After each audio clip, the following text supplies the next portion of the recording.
Okay. Hello, welcome everyone to the League of Women Voters of Northeast Tennessee. We're very happy to have such a big crowd here today, and I think we've got a really great program for you. You let me know if my thing doesn't go, so I have to keep turning around to see. Okay, so I'm Gwen Metatol. I'm the president of the League of Women Voters. I'll call this meeting to order. We're so happy you're here, especially if you're new, a first-time person. If you are new and you do not get our newsletter, you can give an email to the back, and it comes once every other week. So who are we? Our mission, I love this, is empowering voters and defending democracy. Woo!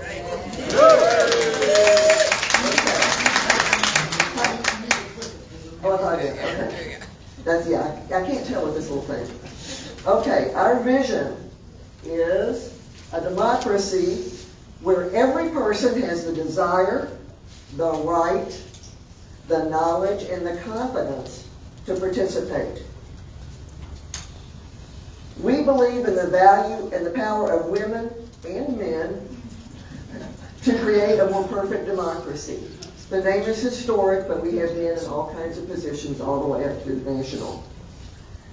We are fully committed to diversity, equity, and inclusion in principle and in practice. Man, I love this crowd. Okay, we are a nonpartisan organization. We do not support or oppose candidates or parties. And I hope you will not mention politicians or parties in our meetings. As individuals, you're free to do whatever you want. But as a league, we don't. We do act on issues we've studied based on our principles.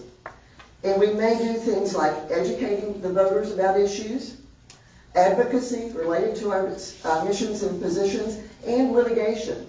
Now, our local league doesn't really do a lot of litigation, but the state league does, and the national league is very active with court cases. Now, some hot news, unless you remember and got the email last week. The league has come out with a statement on the current situation. Our country is in a constitutional crisis. We the people must fight back. And I'm going to read a little section of this. The foundational principles that have sustained our democracy, checks and balances, the rule of law, free and fair elections, are under direct and sustained threat. In this extraordinary moment, we cannot proceed with business as usual. All Americans, no matter who you voted for in 2024, need to come together, stand united, and fight back to save our democracy. We cannot afford to fail the generations to come. So, they have initiated Initiative Unite and Rise 8.5 to engage and mobilize 8.5 million voters to protect and preserve our democratic institutions. We need to show the many ways that voters can drive change. This directly relates to this program today, which we had planned quite some time ago, but I guess great minds thinking alike, because that's what we're going to do today. Hi y'all, it's really good to see you. Does this look familiar to anybody? Alright, I've got a few more here if you didn't get one last time. So this morning I want to read to you, and I'll get it from here, the First Amendment to the United States Constitution. Amendment number 1, Congress shall make no law respecting an establishment of religion or prohibiting the free exercise thereof, or abridging the freedom of speech or of the press, or the right of the people to peaceably assemble and to petition the government for a redress of grievances. Obviously, the First Amendment is a pretty important thing here today. And it's that way every day. And add to that, okay, I'm coming back. Add to that the League of Women Voters statement in its impact on issues. They have a whole long list of principles, and here's one of them. Democratic government depends on informed and active participation at all levels of government. And I will amend it with the words, we the people. That's our job, right? Governmental bodies must protect the citizens' right to know by giving adequate notice of proposed actions, holding open meetings, and making public records. All these aspects of government make it possible for us to be informed and active citizens. So, thank you.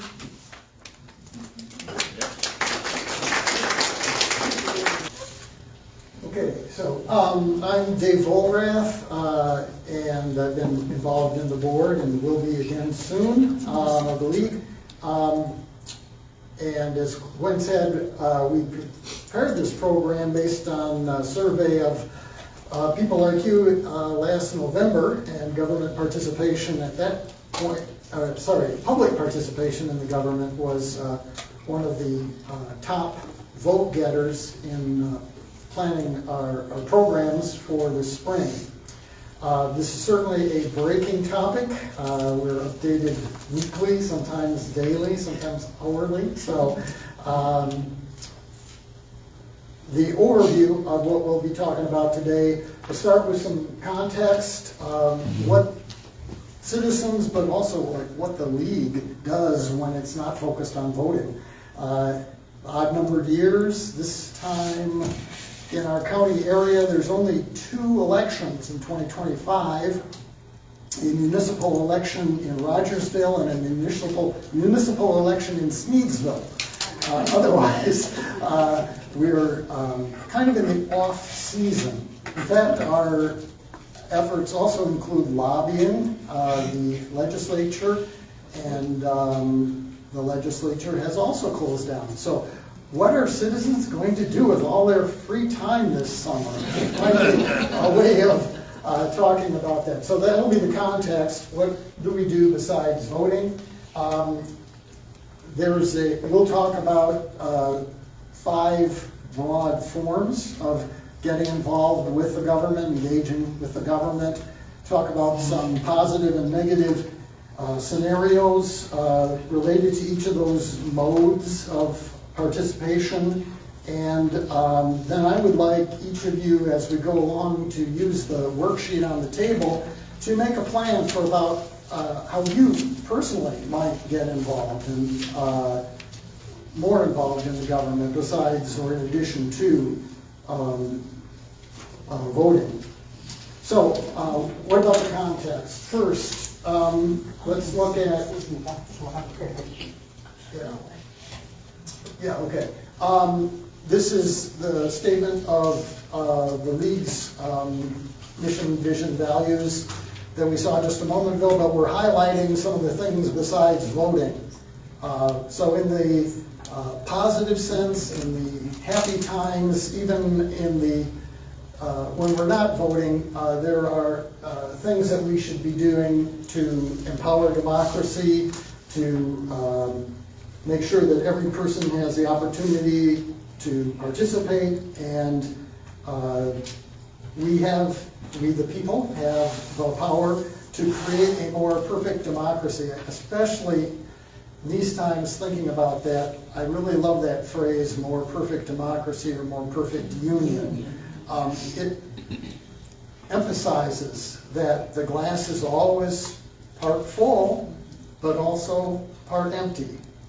And we can debate about how full and how empty and in which areas, but that complexity is something that we need to keep in mind as we talk about the opportunities that our government and our society have. Another way of looking at this in less happy times is that I've drawn this from the recent blog by the League President Diana Wynn. The blog is a call to action, and she begins by saying that we, of course, have a mix of feelings and reactions to the shock and awe of the first 100 days. And she draws on a set from, I believe it's from counseling, the flight, freeze, fawn, and fight. When I saw this, though, I was a professor of organizational behavior, and there's a famous article in 1970 by a sociologist in the Harvard Business Review, and he has another set of terms that map onto this perfectly. What's an employee to do when the company that they work for is malfunctioning or dysfunctioning in the employee's opinion or perspective? What's a citizen to do when a government is going in the wrong direction or malfunctioning?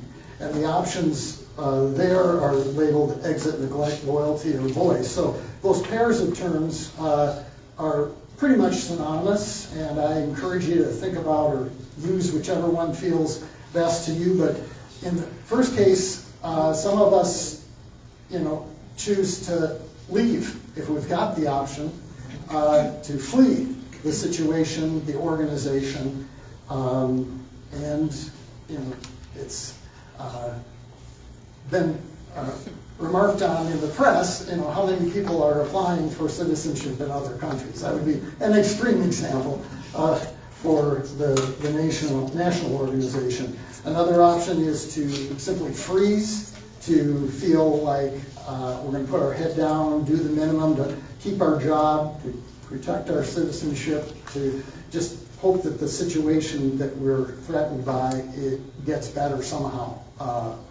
And so we do nothing, we shut down. Another one is to express loyalty. The company is, of course, right. The nation is, of course, right. Or the situation, I don't know, at an interpersonal level, I think complimenting this person, sucking up, might be the best way to get through this situation. Or appease, somehow comply with the dictates that are coming down and so forth. The fourth option is to fight or to give voice.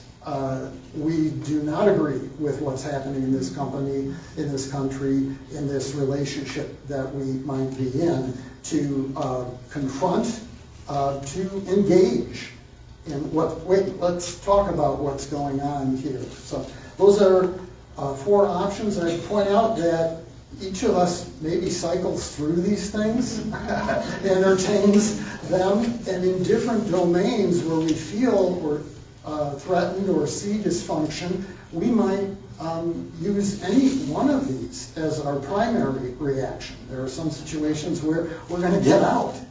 There are some situations where we can't. We might use one of these other options. Okay, so with that complexity in mind, let's take a look then at some of the options that we have for participation. So on your sheet, this graphic is reproduced, and notice at the top that from left to right, there's more and more influence that the public has in affecting the decisions that are made by the government. This graphic comes from the International Association for Public Participation, IAP2. You can imagine from that organization's title that they're thinking about pretty happy cases, pretty idealistic when a government has the opportunity and takes the opportunity to involve the public, albeit in different degrees, okay? we will, talk about positive and negative scenarios that are associated with each one to make it a little more realistic. But let's not lose the idealistic possibilities. Remember again, the glass is part full as well as being partly empty. We are a imperfect union or democracy, but we are seeking to be a more perfect union, a more perfect democracy, okay? And then I think we'll talk about the first two of these in a little detail, and then I give you some time to maybe apply them. The first two often appear together as options, and so on the worksheet, though, you might be thinking about one or two issues that are front of mind for you in terms of doing something about what's going on. That advice to focus is also from the league president's blog, that part of the shock and awe is, oh my God, there's just a gazillion and one things that we see as threats or dysfunctions. And so what we need to do is do what affects us, what concerns us most. Another columnist, Susan Estrich, has suggested we should act where we feel we have the most interest or expertise to do what we can, or to marshal some basis on which we have some more considerable power. So keep those in mind, but not necessarily write anything down at this point. Let's turn to the first one then, informing the public. In this case, the government is communicating, again, idealistically, they're sending information out to the public. The goal is that they want to provide balanced and objective information about what's happening, what's going on, so that they can aid the public's understanding or framing of the situation. What is the problem, the real problem, or what are the dimensions of the problem, and what are the options for action in the situation. In positive cases or scenarios, the government is providing complete and clear information, although in this information age, we know that that's well nigh impossible. There's just an explosion of our our array of information in our society. In the negative cases, there's going to be some less than perfect set of information that we have as a public.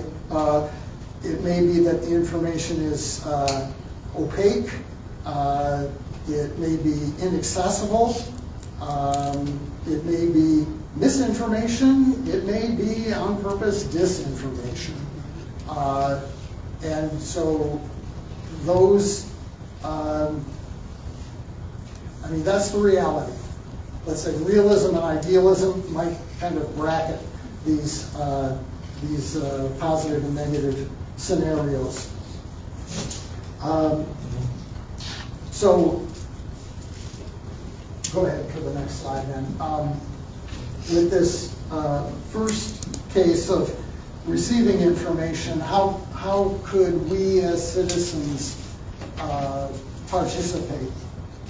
Generally, receiving information from the government in person, speeches by government officials, interviews, briefings, public meetings, open houses, ceremonies. In some cases, though, we've got to go, get off of our sofa and go to get the word, to receive the word, the information. In print and mail media, there are some areas where, by law, the government needs to post information, print information. I don't know, I subscribe to the Johnson City Press, and I just skip over those pages and pages of tax notices and legal announcements, that kind of thing. As you might when you get new terms for your app. And you just scroll, where's the agree button, right? And go on with that. So again, it's kind of a fact of our life in this information age. Radio, television, public service announcements, press releases, digital media, email, website, social media.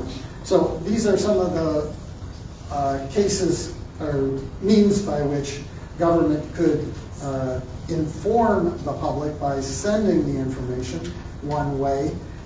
In the real world, though, we need maybe to be active not only in going out to the meeting or the ceremony to get the word, we might actually have to ask for the information, or in extreme cases, demand the information when our questions have received no response or an incomplete response. So being at those meetings, we could ask questions or use the webpage, the contact us to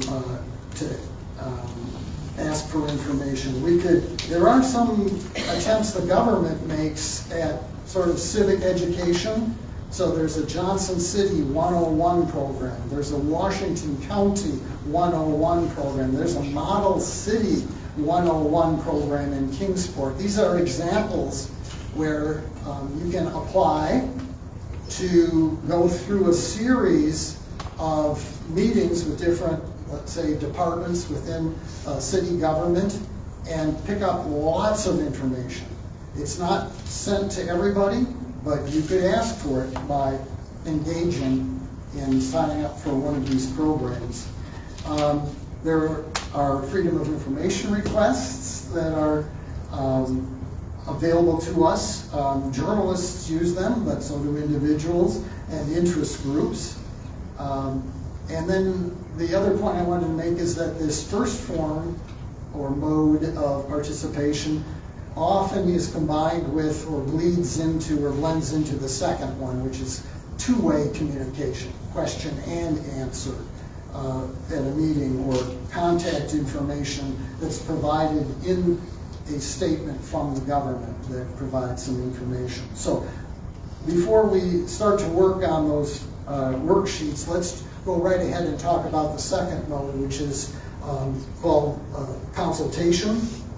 And in this case, the government is getting feedback. So now it's the one way of sending the information and the feedback that the public is sending back to the government about the problems, about the options, about the choices or the decision that's being considered. And this is important, that somehow there's acknowledgement by the government that yes, the feedback was received. As I talk to my business students about surveys of employees, the suspicion is great that those surveys you filled out ended up in the trash, right? And management has to feed back the responses that were received in order for this to be, credible and have some positive effects.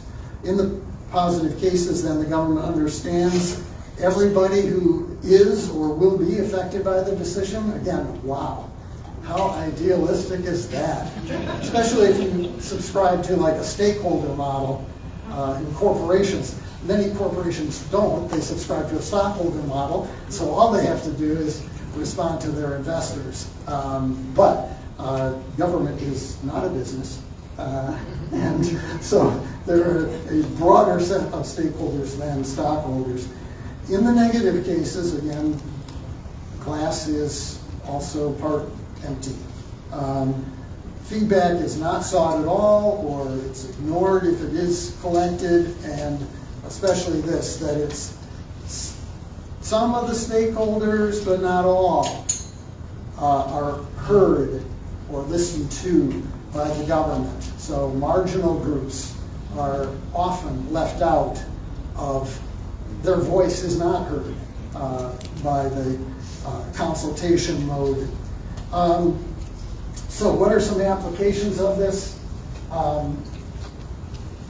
There are surveys and listening sessions, public hearings, or calls for public comment.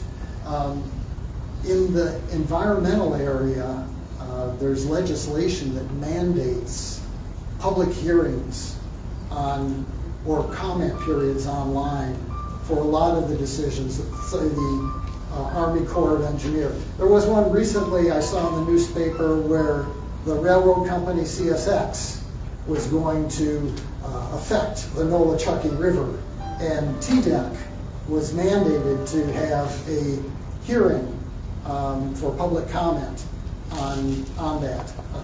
So that would be one more local example. Planning meetings often combine information and feedback. So an agency will be saying, here's what we're planning to do with parking in downtown in Johnson City. And we'll have a meeting, and the public is invited. In fact, we announced that we're having a meeting and inviting the public. And so we'd like to hear your comments. You could speak at a meeting or contact an official. I'll give you a personal example. I, almost as a hobby, try to attend as many county election commission meetings in this area as I can.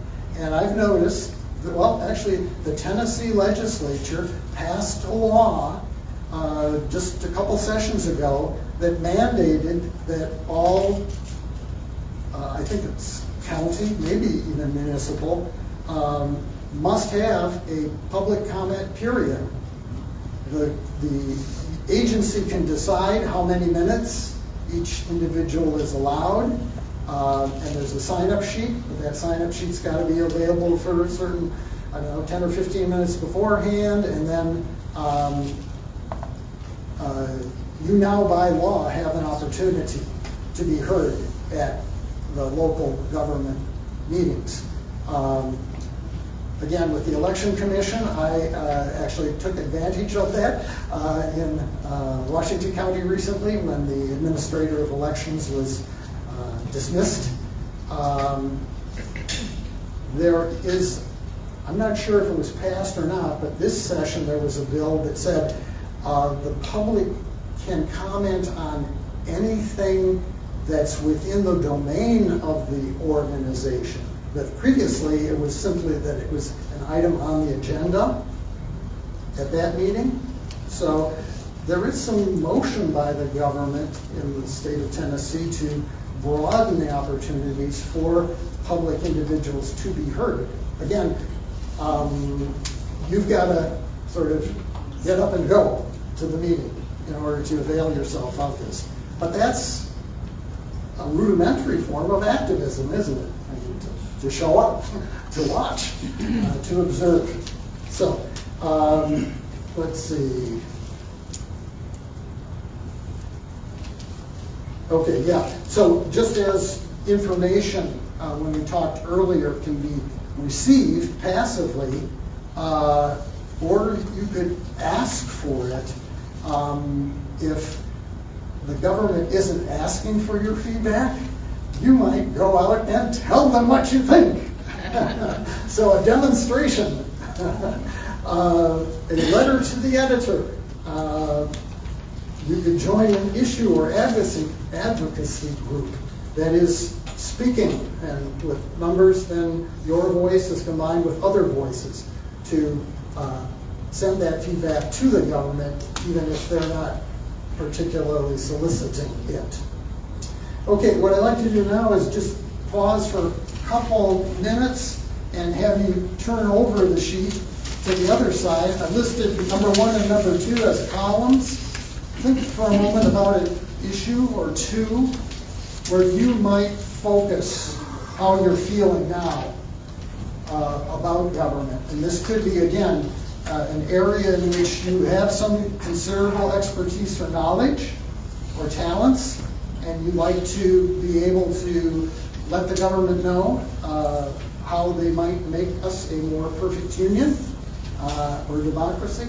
It might be an area that you feel is government is going to impact your life in a major way. And here you might think locally, even though we've got so much attention at the national level and to some lesser degree at the state level.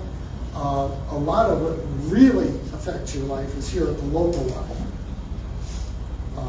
It might be an issue that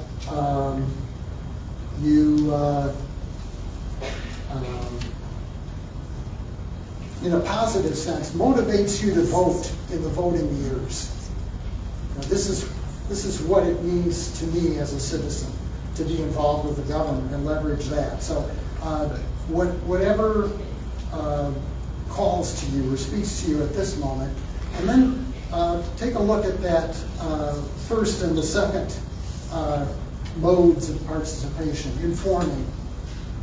If you aren't already aware of what the government is sending out by way of information in the area that concerns you, what would be some websites? Is there a website for that area? I have to, again, personal example with election commissions, the very small counties don't have websites. One of them has like a Facebook page, but it only gets updated every couple of years.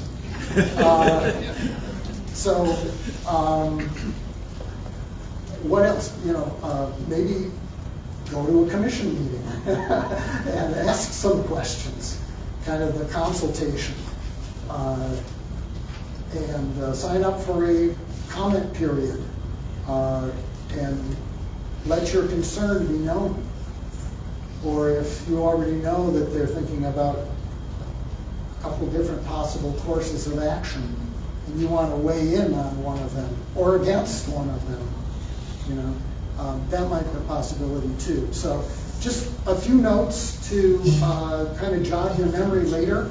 We'll hopefully have by the end of you will have by the end of today is a little checklist, cheat sheet, makings of a plan for how you can get more involved with the things that are really of concern to you at this moment.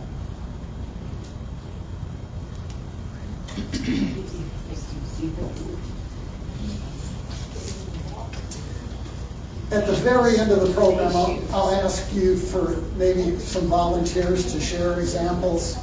But at this point, it's just for you. So whatever notation you want to make is fine. This won't be on the test. There won't be a test.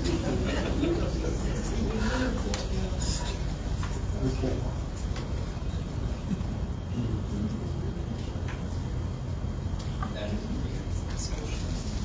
All right, let's take a look at the third mode then of involving the public. Again, you can flip back to the idealistic form. The government would work with the public throughout the decision process, so the public views are understood, they're considered, and they're reflected in the options. In the positive cases, the public has a major role in each stage of the decision process. In the negative cases, the involvement might be pro forma, or we're only asking or inviting certain people to be involved, kind of selective or biased. Or it might be, we've got to move so fast, I'm sorry, time's up. If we didn't get a lot of people involved for a long period of time to the point where they could kind of understand the complexity of the problem or the range of options, sorry, we need to move on. Okay, let's take a look at some more practical cases then. One example I count as pretty positive, the Johnson City Parks and Recreation had a 10-year plan, as reported in the Johnson City Press. Quote, one of the main takeaways from the public was to continue to build upon parks and amenities that Johnson City already has. So you can see, they said, this is what we heard, and they're feeding it back to the public. And in fact, the public had a preference among the different ways that we could go. We could build some new kinds of parks, or we could reinvest and deepen the investment in the facilities that we already have. So this is a nice example of kind of the involvement mode of participation. In the Johnson City Plan for 2045, the public comment period is ending in a few days, April 30th, but you still have the option, I guess you'll have to go looking for where. That's on me, I didn't put it on the slide, but you could go looking for where you could make the comments on the long-range plan for Johnson City, and then the key question would be, how will the public feedback be used? If it's not used and merely acknowledged, then it would be the consultation, one of those lower forms that we've already talked about. But if they acknowledge it and they show how the public feedback affected some of the many goals that are within the Horizon 2045 plan, then it would count as getting involved.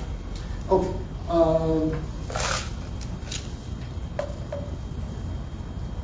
Let's go to the fourth one then, collaborating. And here we're giving a little more power from the public, power to the people. The government's partnering with the public in developing and evaluating the alternative courses of action, okay? And the public is actually influencing which options are developed and maybe even the choice among the options. Not controlling them completely and making the decision, that's the last one, but having substantial influence on the options and the choice of the options. So in positive cases, the government and the public are sharing status and influence in the decision-making process. In the negative cases, public members get kind of used, co-opted, tokenism, that sort of thing. Oh yeah, we had somebody from the public on that board, but the decisions and the process don't really reflect much public influence, if any. Okay, then. Some more concrete examples then of collaboration would be where public members serve on government committees and advisory boards.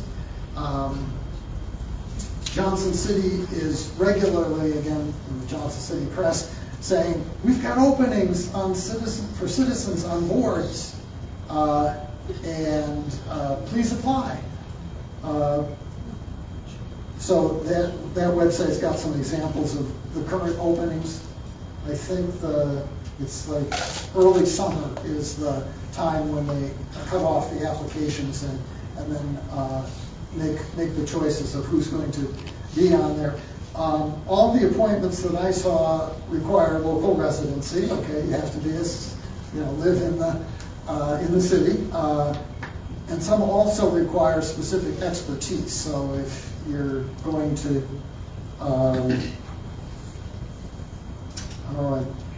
for some reason I'm thinking that one of the groups wanted somebody with an engineering background, for example. So they may specify a few other restrictions, but that may mean you could be involved beyond simply being a resident in Johnson City. So again, I encourage you to think about the issues that affect your life, issues for which you've got some expertise or a burning concern, and check it out to see if there's some place where you could actually collaborate and become a member of this. Just an example of less than perfect, the Washington County Johnson City Animal Control Board has recently changed their bylaws. And they had one of their standing members to be a citizen, as well as some mayor and mayoral appointments or commission appointments. They are, in the name of kind of efficiency, they're replacing the citizen member with a county commissioner and a city commissioner. Okay, and so on one point of view, that makes sense, right? They have more expertise, especially the people who are going to be deciding their budgets are now engaged by the organization. From another point of view, the general public lost a seat, lost a say. Now, some of those lower forms, you can still protest and tell them what you think about animal control issues, but there's not a member of the public that's on there as there once was. So maybe take a moment and think about, are there some examples of how you could get involved, collaborate, to use the technical, for the issues that are of concern to you? Is there a board, and if you don't know, maybe just write down the question. Is there a board? Which board has control over this, or say over this issue area that really matters to me, or for which I've got some expertise to contribute?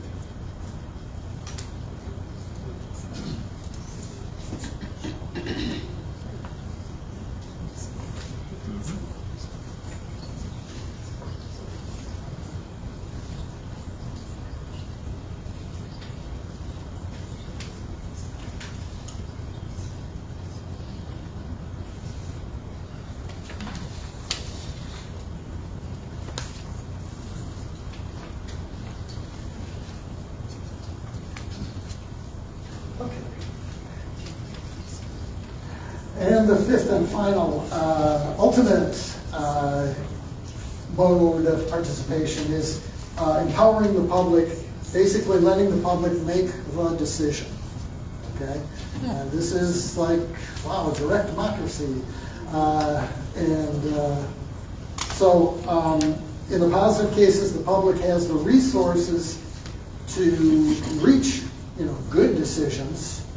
And as a consequence of their participation as empowered decision makers, they have more trust than they did before in the government overall. In the unhappy cases, the less than perfect, the public doesn't have much support in terms of the essential resources like time, expertise, or institutional support, and so they may not be really happy with the decision, and other members of the public might not be really happy with the decision that was made.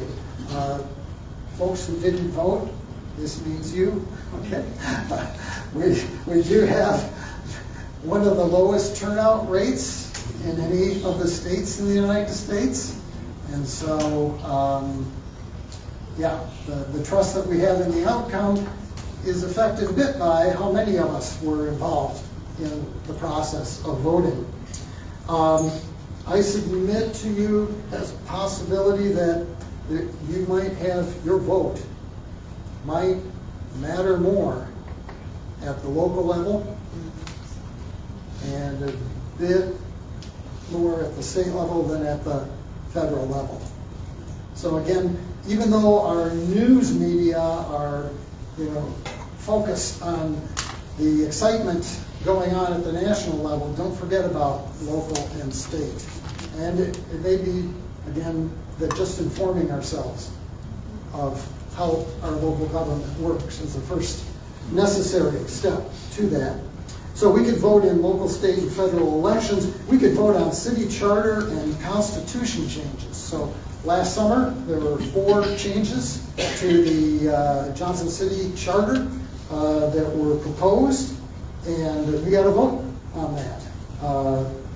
I think they were, again, they were all defeated, and they were all offered in the name of increasing efficiency, but they were rejected in the name of decreasing democracy. And so again, in the real world, we need to be aware of that tension. If we want it fast, we want it now, we want something, that's the case for authoritative or authoritarian decision-making. When we are under threat, when we are being invaded, we want a strong man or woman to take care of it, deal with it. On the other hand, when we collectively, want as much say as possible, that's going to take time. And so there's that inescapable tension in this situation. Guess what? The state legislature passed for the second time 3 constitutional amendment proposals. And in the state of Tennessee now, they must be confirmed by the people in the next gubernatorial election. So in 2026, you are going to get to vote on whether there should be a ban on state property tax. You are going to get a vote on whether there should be a ban on bail for second-degree murder, child rape. There's 3 or 4 offenses. Treason, I think. Anyway, there's 3 or 4 that will be specified in the amendment. And if you remember the last time we had one of these, the ballot, it's a lot of fine print. So this is an issue for informing ourselves.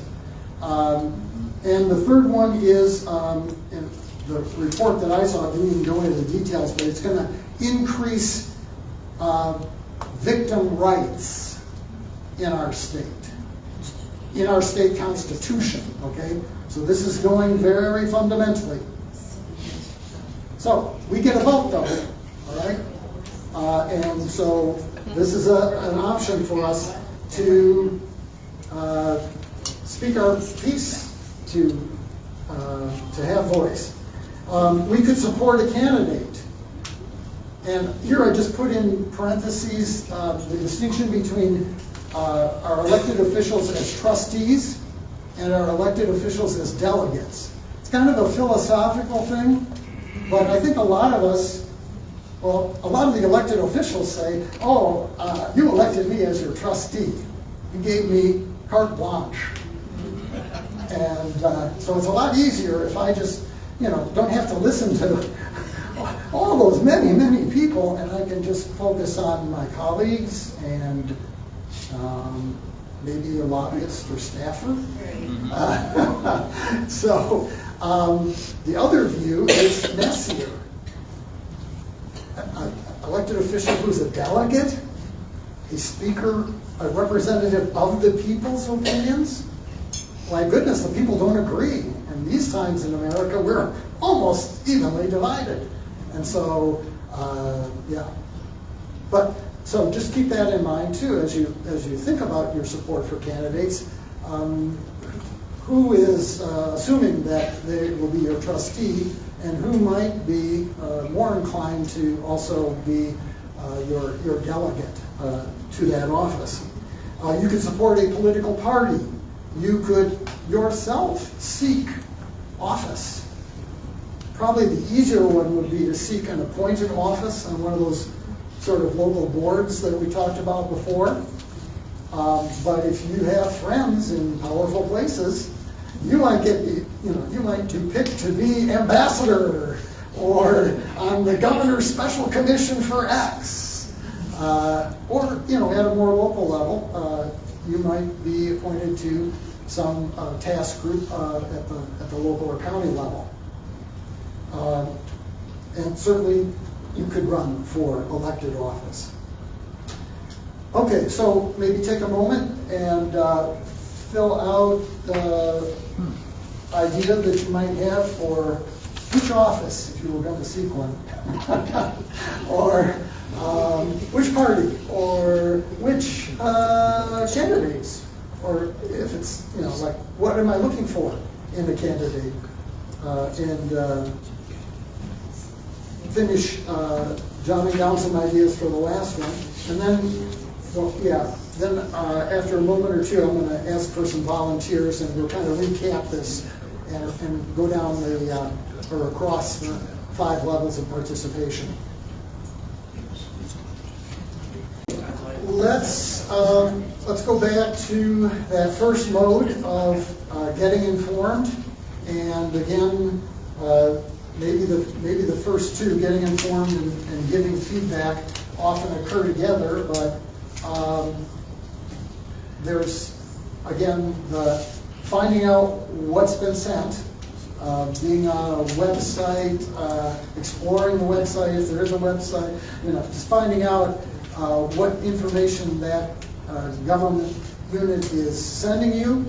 If it's not sending you something you'd like to know, asking. And then in the case of consulting, even if they're not asking, you telling them. you believe they need to know about the course of action that they're considering.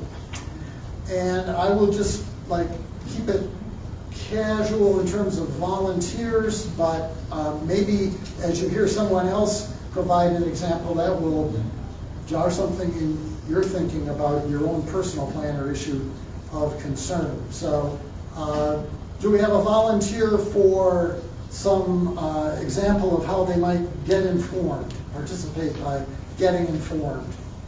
Or how about if we, kill the remote, and I'll just repeat it. So the gentleman was pointing out the detailed information that you can get if you go to the Johnson City websites. You can also, something I didn't mention, you can sign up to receive regular information. Just as we ask you to sign up for our newsletter, you can sign up for many, many departmental communications and get them regularly. And then also at the national level, the state level, you can do that as well. So that would be a really powerful way for you to, that very basic level of informing, just knowing where the information that the government is sending you can be found and receiving it in the back. Go ahead. You can invite them to a meeting and ask them questions in the public forum. Okay, as not necessarily as an individual, but certainly as an interest group, you could, invite them. They are, government officials are routinely, like the legislators, have legislative breakfasts. Chamber of Commerce regularly will offer or host that sort of a forum as well. So that's another way in which you can draw information, which they're happy to tell you, as well as ask questions. In some of the, what do we want to call them? Town hall meetings recently, they've been closed down, or there's been advice, don't have these, because you're going to get all kinds of feedback from the public that is not going to square with the information that we want to have the public receive on these issues. So again, the real world is messy, less than perfect. Another example. So I'll make a plug for the state level legislation on this. Hold on a second. All right, good deal. All right, on the state level, I said there was, during the legislative session, weekly advocacy meetings for League of Women Voters. You get involved, get informed about what the issues are around particular topics that are probably of concern to just about everybody in here. There are working groups if you really want to go deep. I participated for the last year in the environmental subcommittee, so got involved with sister groups, sister organizations to get some good information like Sierra Club for Tennessee Waste to Jobs Act. And now we're going on a campaign where we're visiting the small communities to advocate for the Tennessee Waste to Jobs Act next year, when they reconvene. So League of Women Voters Advocacy, our newsletter is excellent. We're trying to highlight, I said, a lot of those issues listed in the various newsletters, and we'll continue to work on that. It's a great place that we assimilate information from a lot of different places. So that's on getting informed and getting involved. Yeah. And that's coming from our incoming co-presidents. I would also add that there are many advocacy groups at the state and certainly national level that have similar legislative newsletters. Like we're tracking the legislation this year. Like, have you heard of Ballotpedia? They have a whole suite of newsletters. You can sign up for different issues at the state and national level, government, economy, bunches of things. So if you want to improve the quality of your inbox, not necessarily the quantity, but you might think about the issue that really is a concern for you and go looking for an advocacy group that has that sort of an arrangement. How about on the giving of the feedback that might not necessarily be sought? Consulting, anybody have an example there? of something they'd like to, a way that they'd like to participate in terms of consulting. I mean, I guess the example in the back for calling them to a meeting and letting them speak, but also then airing your responses to what they have to say would be an example of consulting. Let's take like involvement, the third mode of participation. Does anybody have an example there?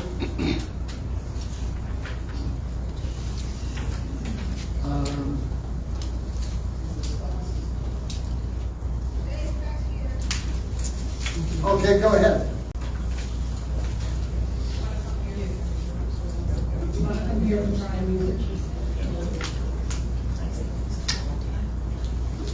There was a feedback on the Facebook, says the reps come to the veteran group meetings. If you are military affiliated and want to speak to your rep, check out these veteran meetings. Okay. I hate to sound negative, but I don't trust the government. Whether it's local, state, or national, we get news that they want to give us. There is an organization I belong to called It Starts With Me. It meets the first Saturday of every month, and it talks about policy, people at risk, voting concerns, and building community. So just to remind people of that, some of the examples, that middle level of involvement would be where there was a public hearing or study group, and the public feedback was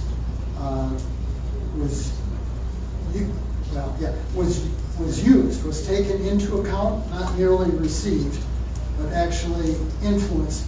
Can somebody think of an example maybe from the past where they felt like they had been heard or the public had been heard by an organization? Yeah, Ruth. Letters to the editor or responding to the questions that the local newspaper puts out. Okay, letters to the editor, or the Johnson City Press has a question of the week, and then they print the responses to that. So that would be an example where at least the public is aware that other public voices have been heard. Now, we would hope that the legislators are also, and government officials are also monitoring what's being printed in the press that way. Let's see, how about, is there a board or organization that you know of that you might get involved with?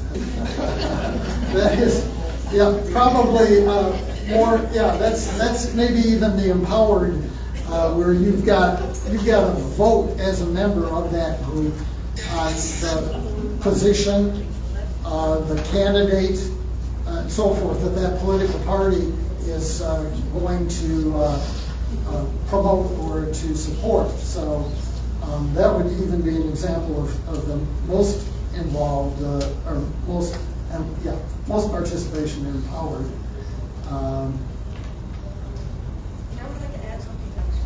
So, and that probably is equally true of some members of the other party. It's not good in my instance, but I Well, think that that's way. right, that's right. Probably by mistake.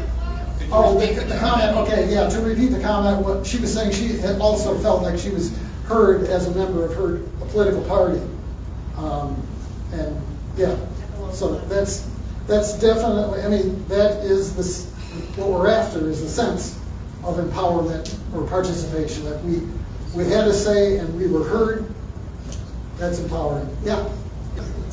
The Model Mill renovation is a place where the neighborhood organization was heard, and what the city was choosing to do went a different way than it might otherwise have had the organization not spoken up. So, moving to the last one of empowerment. who would like to run for office?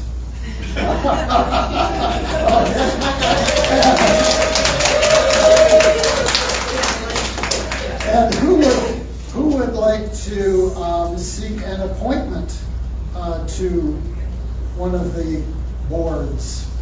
And in what, like, for example, what area? The school board, for example, Okay, been an educator for 20 years. okay. What else? County library board. The library board, the county, okay.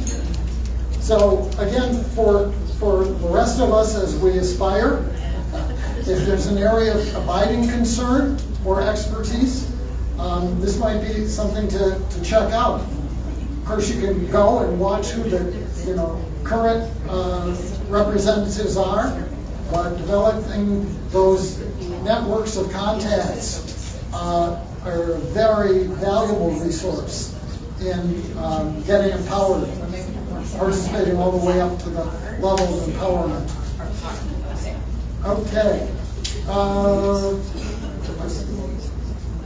Okay, yeah. Okay, so I think we'll close the program at this point, but want to point out our upcoming meetings. There's a change in topic. This was going to be on money and politics, but we have a constitutional crisis that we're going to address in our May meeting. The location's going to change, even though all of our meetings have been here and our annual meeting will be here. This was booked for the May date, and so we will be at the Johnson City Library. Same time? Yes, 2 to 4 on Sunday, May 25th. So don't get away for Memorial Day weekend too sometime.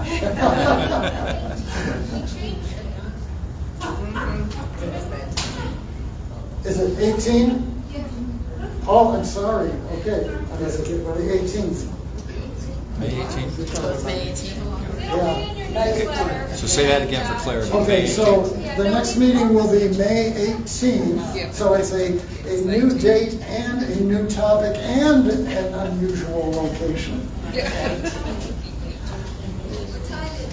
It'll be from 2 to 4 p.m. And so one more time, next meeting on constitutional crisis, May 18th, Johnson City Public Library, 2 to 4 p.m. And yeah, do check your newsletter for the correct information. I was working off an old slide deck when I put this together. And then our annual meeting will be back here in this location on Sunday, June 22nd at 2 to 4. We'll have a short business meeting, and then our speaker is going to be Adam Dixon.